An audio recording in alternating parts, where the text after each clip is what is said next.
Just amahoro y'Imana nakomeze kubana namwe inshuti bakunzi ba Eagle Stamina TV. Uyu munsi rero tukaba tugiye kubagezaho amakuru agezweho muri Repubulika ya Demokarasi ya Congo. Ikaze.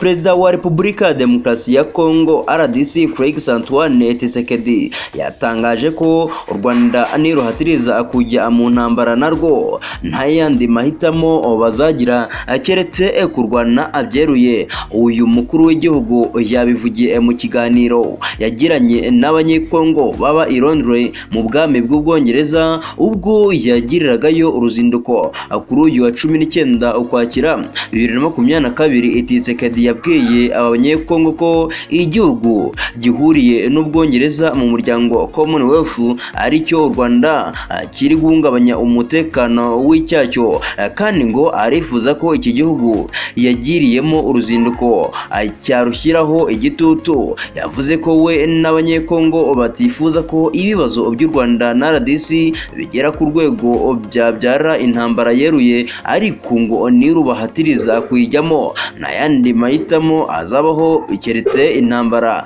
Yagize ati turi mu Bwongereza, igihugu kiri muri Commonwealth nk'u Rwanda.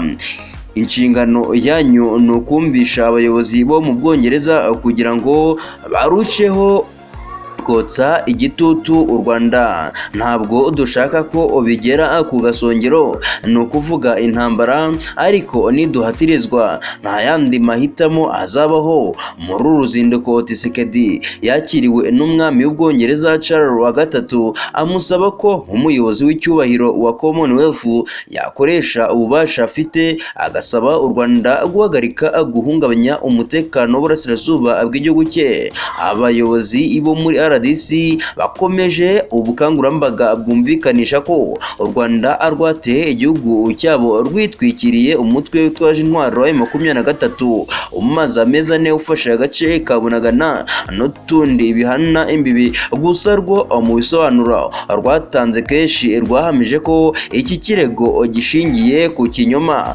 Perezida w'u Rwanda Paul Kagame mu kwezi gushize ubwo yari mu nteko rusange y'umuryango w'abibumbye i New York yanenze uburyo leta ya RDC iri kwitwara muri iki kibazo, agira ati umukino wo kwegekanaho amakosa ntacyo ukemura, agaragaza ko ikibazo cy'umutekano muke mu burasirazuba bw'iki gihugu gifite umuzi ukwiye kurandurwa. Tshisekedi akaba asaba abanyekongo baba mu Bwongereza gusaba abayobozi babo gushyira igitutu ku Rwanda. Ese umuntu yakwibaza ngibi bari bufashe iki uyu perezida wa Congo? Ataraveta. Iyi ni Eagle Stamina TV, nkuko mumenyereye amakuru yacu nakagaruka.